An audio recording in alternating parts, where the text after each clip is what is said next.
Oh, hold on, nearly fell over already. Let's get organised here. Right, it's 2020. For a fruitella. I will. Let's have a fruitella to start.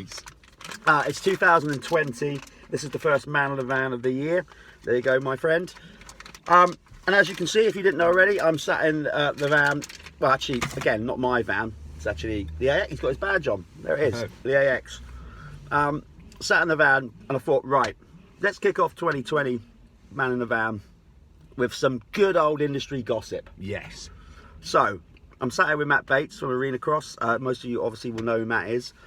And I thought it was just a good one to start with the current state of the sport or whatever. And you've been relatively vocal, even by your standards of late. I know, it's the dangers of Facebook. Well, it is, but just talking about, you know, where we're at, and particularly as a promoter in the sport, what you're sort of trying to achieve. Because, you know, you've raced high level GPs, you've done motocross events, obviously, loads of other events, the Red Bull Pro Nationals, but the last 3 or 4 years, really been trying to build Arenacross. So where are we at with it? There you go. That's a start, isn't it? Isn't it? Well, it's a tough one, isn't it? Because, like, when I started this, or like, actually, if I go right back to the beginning, when I started doing events in motocross, it was because I did it for lots and lots of reasons. It wasn't just because I like motocross. It wasn't that. There was so many reasons. And once I started doing events, I just wanted to do them better and better and better. And then once you start, it's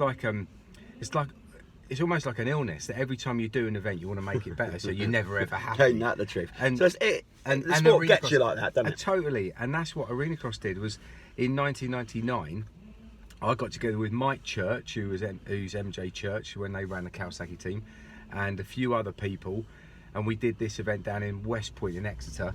And then from there it grew, but I took a few years out in between, and then started it again in 2013 when, bless him, John Hellam and those boys did it, which, you know, fair play to them, they had a go, because I know, you know, everyone would think I probably knocked what he did. I didn't at all.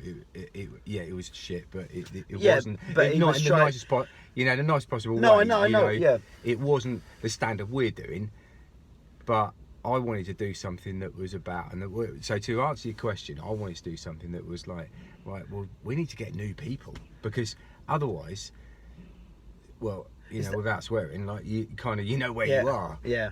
And is that why, I suppose, you put so much emphasis then on the show? Because what John did, and, you know, there was British racers riding, doing indoor stuff, which was, a novelty at the time. Obviously, it all kicked off, really, when we had the NEC back in '89 and Johnson came over and all that. Yeah. And people thought, oh, you know, indoor stuff. You was in that? Yeah, God. Yeah, I was in the crowd. I was on the floor. So you've got, you know, first-hand experience of that. But then they did that. But then I suppose you've added the whistles and bells to try and exactly that, try and attract more people that don't know what they're about. They want to show. Yeah, they want to show, but, you know, this is the bit that I've got vocal about lately, and like I can almost feel my heart racing now when I talk about it, because it actually makes me angry.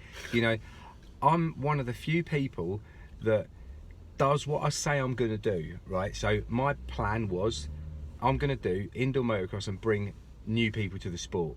So what I then expect, and I use the word expect because there's enough commercially minded people in this industry that sell bikes, sell parts, and sponsor riders. Yeah. Right. And what I expect is that they would see the journey that I'm taking this on, and that they would make sure that they're a part of it. And in many cases, lots of them have been. You know, like you guys, Team Green, lots of teams have always supported it, but it's just becoming a bigger and bigger struggle.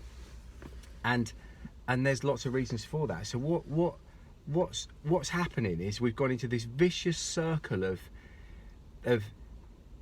giving what we know as professional motocross riders an excuse not to be here, and their sponsors doing the classic British thing and going, oh, don't worry about that, boys.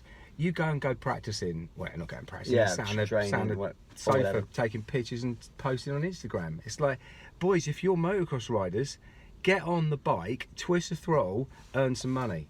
So is that why? Because I know you've had criticism, and you get a lot of it, a constructive criticism, whatever, about the amount of British pro riders doing it, and the fact that there's a lot of French riders, foreign riders coming in. Yeah. So is that just because of that circumstance? I guess you would love loads of God, if you could have a pro lineup of just British riders. You'd be happy with that. When we did, I'd be totally happy with it, you know. And the problem I've got again is that so many British riders go, yeah, I'm in for that, yeah, put me down, put me in, I'll be in, and then the WhatsApp goes dead. I'm like, hold on a minute, you were up for this a minute ago. Yeah, we're up for it. Oh no, I'm not going to get my suspension in time. And you hear that a week before the series starts. Yeah. Thinking, boys, get real. You know, there's going to be, you know, over this weekend in Birmingham, 10,000 people come through the arena and see indoor motorbikes, and they're not all motocross. Well, yeah, you made a comment, what was it, a couple of weeks ago, where or somebody did, I think it was you, can't remember. It was you, where you said you had more people through your toilets at Belfast in the interval than, it's a fact. Than at a British Championship high-end motocross. And I know that sounds arrogant, and for those that don't know me, think I am a bit of an arrogant twat, and, you know, and I know that. But then don't you have to be like just basically focused, and you have to be a bit like that sometimes, don't you, to get this job done? Yeah, you do. And you know, and people think that you're a little bit, you know, you've got this coating that, you know, A, you think you're untouchable, and B, that you don't care, and you're hard, you know, you're hard nosed and hard skinned. And you know what, I'm not. I'm one of the softest people there is out there. I hate it. It does affect me, you know. But, you know, a little while ago, a few years ago, something happened to me personally that changed my perspective in the world, you know. And without going into detail, because I think some people know, but that moment, my wife and I and so on looked at the world in a very different way, and now nothing really gets to me that much. You know, so I always sit there on my own and go, well, I remember that day, that was pretty hard. Nothing's that hard. But believe me, I care enough that I'll be vocal. I cared enough that I put something on Facebook the other day, and you know, use social media the same as so many other people do that class themselves as like media and industry and all the rest, and that they're the voice of motocross. Well, if you're the voice of motocross, get off your arse and get out there and try and do something to get more bums on seats. So, you know, going back to this then, so you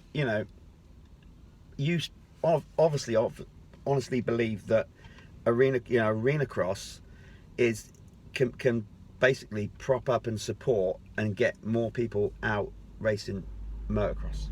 Well, we prove it, don't we? If you think about it, right, it absolutely does, because there was a kid in Birmingham, you know who I'm going to use, like this lad in Belfast last week, Jordan Kinsella. Okay, so a year ago he stepped down, called us over, said he loved it that much, he'd never been to anything like that, and he wanted to race, and next year he'd be on the start line.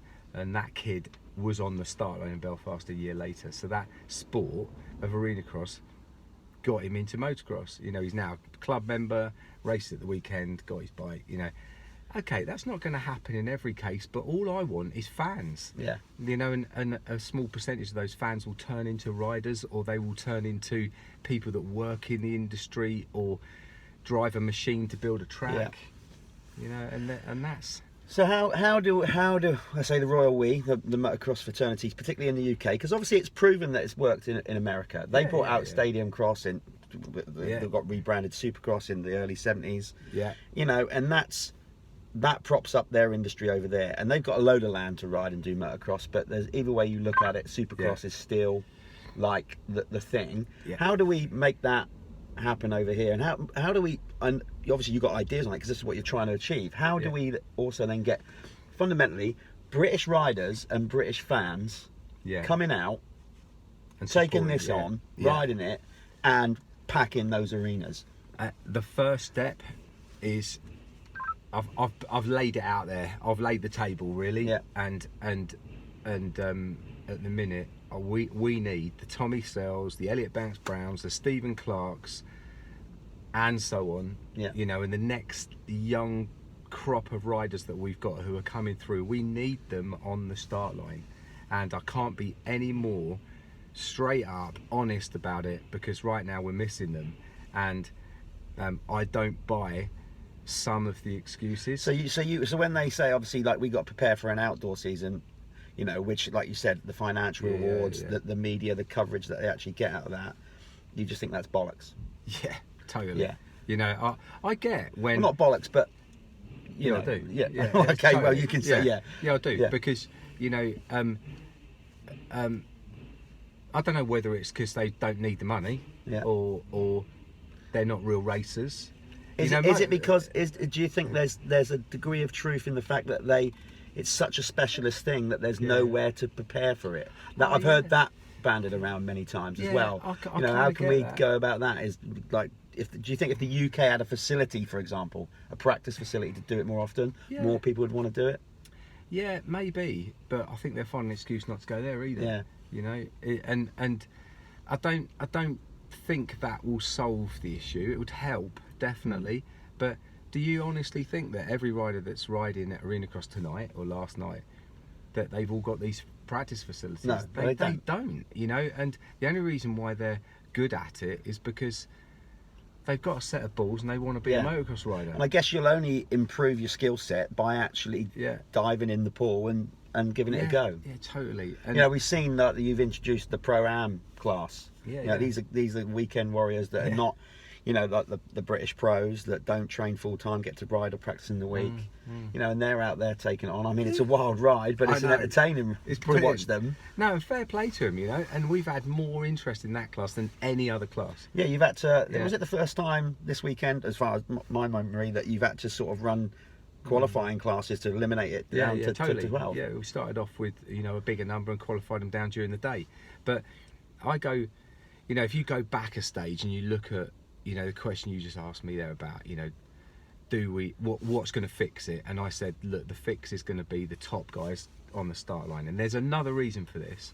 Right, and I spoke to a few riders about this, and don't think that I'm knocking the current crop of pro riders. You know, they're good lads. They want to race motocross. I get that, and I prefer motocross to Arenacross. Just let's be clear. No, I know you do. As do I. As do I. But I said it to one of them, and I don't have to say names, and he got it totally, and he's here tonight, and there's a reason why he can't ride. Yeah. But I said to him, look, if you're on the start line, that sends a message to all those youngsters that aren't here, because I'm not a fool. We haven't got the best young riders here. Yeah. You know, we've got some. Yeah. But the young riders are getting the shot. You know, that they're hearing and they watch. They look up to those riders and they go, well, he doesn't do it. Oh no, it's dangerous. And they're still. One kid pulled me up the other day. The danger of it, but it's dangerous. Yeah, how many people get injured doing motocross? Well, the way I see it is, you know, a rider this weekend is going to ride for what? He's going to be on his bike for what? 20 minutes. Yeah. You know, so and the tracks aren't dangerous. You know, they're. Yeah, look, there's a high risk involved, but you're riding motorbikes. Yeah. You know, you go and do another sport if you don't want to take a risk. You've touched on something there about the amount of track time, and do you think that's what other people might say? They're not looking at the value they get of putting themselves out in front of potential sponsors? Because again, I'm going on what I've heard some people say, going, well, we do it, but you know, we got to travel around the UK, pay a lot of money, and we get hardly any track time. But that, you can almost argue that track time is quality track time in front of a huge audience. Is that the way you look at it? Yeah, without a doubt, right. So it's much wider. The way that it's not just track time. So and I've literally just walked from the front foyer of this venue with our little crew to set up tonight, so that at 4 o'clock, when our VIPs and guests and people that have bought early entry tickets, we're going to put about 500 people through early access to the event that will then meet those riders. So the exposure they get all day, all evening is far greater in front of the people that they need to get in front of. So when they talk about, if a rider genuinely believes that I'm going to go to Frome next Sunday, there's going to be 300 people there, and believe me, I'll be one of them because I love the place. But you know, it's old school motocross. It's a good track. But they're going to go there next Sunday, and there's going to be 300 people there. And the bigger the logo I put on my CRF 250, the better exposure you're getting. Like honestly, there's still people in this sport believe that. You know, dream on. It's not. That's not where it's at. No. You know, particularly the fact that the world that we live in now, social media and all and all that. You know, like you said, the drama and the way that you can control the environment a lot more in an arena. Yeah. As regards of the look of it and what goes out to potential huge sponsors. Yeah. Like, talking of which, obviously, like this year, you know, you've gone out and, you know, you've got Bell Mercedes involved. Yeah.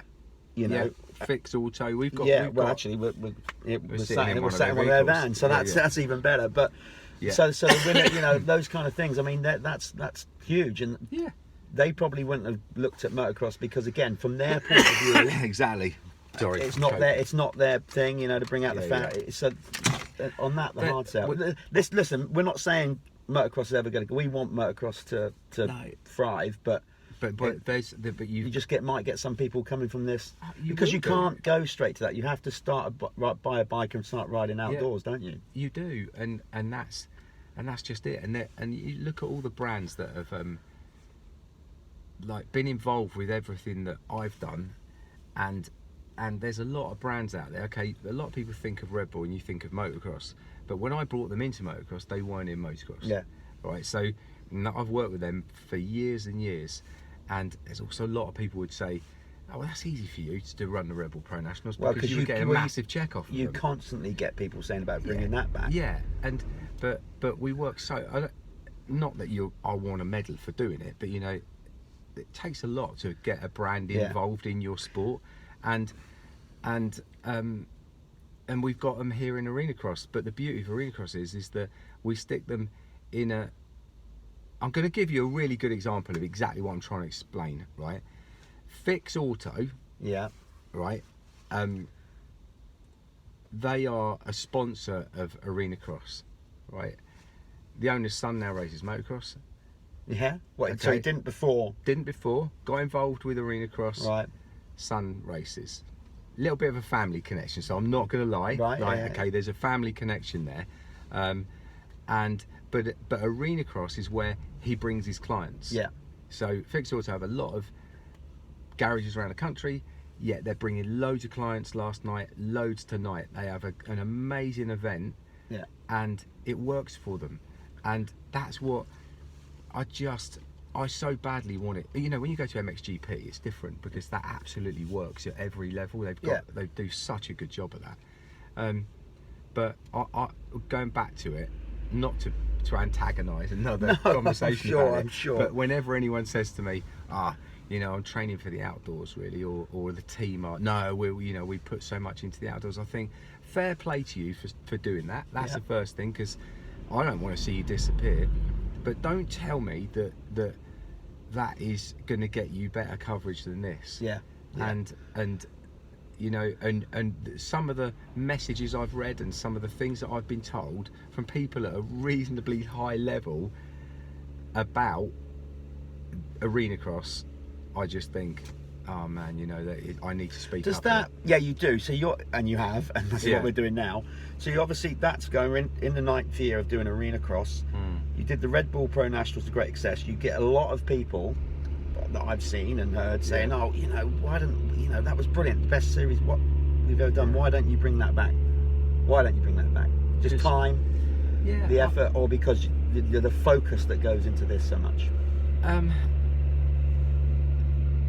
Financial reasons are the reason why I don't do it, is because I worked really hard, and Red Bull paid us really good money to do that event and do that series, and we made it work. And believe me, it didn't all get paid by Red Bull. There were lots of areas. So unless I'm lucky enough at a time of when, look, we stepped out of Europe last night, and unless I find a partner to do that, I wouldn't do it. And then but you're not dismissing never doing a motocross series again. No, definitely not dismissing. But it has to be right, because you want to do it to a level of what you do this. Yeah, and I'd do it because I don't care if I don't ever make a penny out of things in motocross. Because you've got a lot of other stuff going on as an events company. So when anyone knocks me about making money in motocross, I just think, I have spent more than I've ever brought in motocross. I've lost my house for motocross. I've gone out of business for motocross. And I've had a lot of people say, yeah, and you haven't paid a lot of people in motocross. Well, actually, that's bollocks to start with, because I sold my house, went homeless almost, not that long ago, to make sure every single debt got paid after the failure of a number of events, a really tough summer. Don't know if anyone ever remembers when we did the Red Bull series and we had 3 events cancel one after the other. Yeah. It took me out of business, Yeah. and I managed to keep things going. But my God, what a life-changing few years that was. And I never said it, and I never stood up for myself. I just sat back and went, you know what? I don't need to explain to people this bit. And you don't even know that. No, so I don't. I genuinely don't. I So don't. like, no, that's the first I've known of it. You know, that it floored me massively, and I can hold my head up, and that's where, like, some of the things that have been said about me after then, by people in positions that you just think, come on, like, do me a favour. You know, people that work at a decent level in the ACU, you just think, oh, you low life. You know, and you're supposed to be someone who's taking the sport forward, like, and you knock me constantly. But every year I do this, make sure we get new people in the sport. Every year we go to Goodwood Festival of Speed, I put 3,000 youngsters on bikes free of charge. Every year I go to Motorcycle Live, I put another 2,000 people on bikes free of charge, all at my own cost. And because I want to see youngsters getting our sport, and in fact, it's not because it goes beyond that. It's because that it like all of us, it's been your life. It's what put you on a track. You know, not literally. I meant, you know, as a youngster, it gave you focus. Like all of us, it's your passion. And you remember, you know, like, God, you and I raced together. When we were 10, 11 at Matcham's Park, and that experience for me. You don't recognise it until you're older. You go, God, like, it's just all about family, isn't it? Because you're there with your family. You grow so close to your family because of that, and that's what sport does. Definitely. And that's where this sport is amazing, because really, we're a bunch of pikeys that get in motorhomes and go and find fields and go and tear them up. It's true. And it's brilliant, and I love it for every reason. That's why my son's just started riding. I'm comfortable being called a pikey, but I know. You know what I mean. You know. And it's I love. So you just so basically, you know, wrap it up, because you've got an event to run. As we sit here now, you're confident. You know, you're confident that you're just going to keep pushing on until you crack it. Yeah, totally. I've cracked it, but what will happen? Right? What is the writing's on the wall right now? What will happen here is we will end up with one big Arenacross event in this country, and there'll be 7 or 8 around the world. The riders that race that series. Hold on. Yeah. Say that again. So that's what will happen, because unless there's a. That's what will happen. That's you're already on that. I'm already on it. Like I 2 years ago I saw this Arenacross as we currently know it, by your reckoning, your thinking is going to be not all round. It'll be. No. There'll be.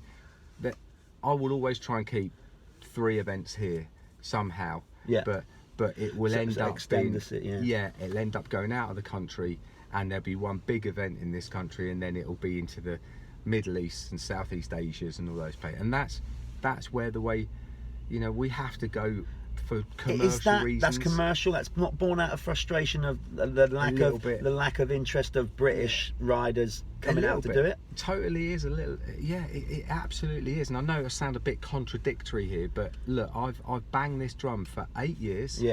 I've given the industry and the sport of riders enough chances to get on board and support it in a bigger way, or as best they can, and I can't keep dragging that horse to the water when I've got people in other countries saying that show is amazing, we want that in our country, and paying riders really good money to do the events, not do the events but prize money. You know, I looked at the 3 riders on the podium last night, and the first thing I did, I was like, you've earned about 50 grand out of our series. you're new, but you've had about 10 grand since last weekend, you know, Yeah. Belfast. Yeah. And I look at them, I just think, you're all doing really well from it, and I want to see that. Yeah, of course. So if we take it to these other countries, that's how it'll grow. I hate to say it, but like I've tried my hardest. Yeah. And unless something drastically changes, it unfortunately, like I think we can see where it's going. There you go. Well, you heard it here first.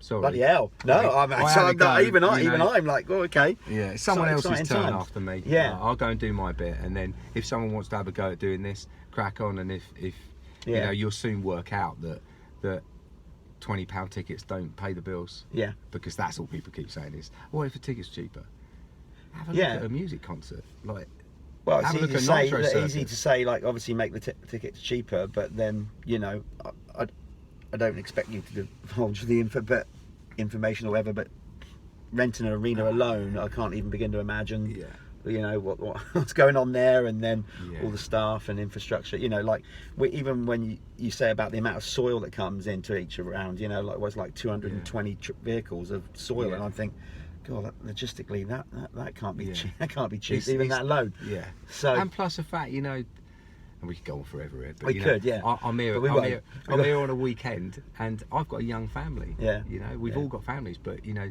those of us that are working in it, like, I've given up all of my family time to motocross, or a lot of it. Yeah, because you love it, but you know, none of us are getting younger. At some point. None of us are getting younger. I know that. Definitely know that. Put on an Evo class. Whoever's going to run it next, put an Evo class and I'll come and ride it. I'll be well up for that. Evo Arenacross. Good God, yeah. That'd be something else. Be taking it back to like 1972 LA Coliseum.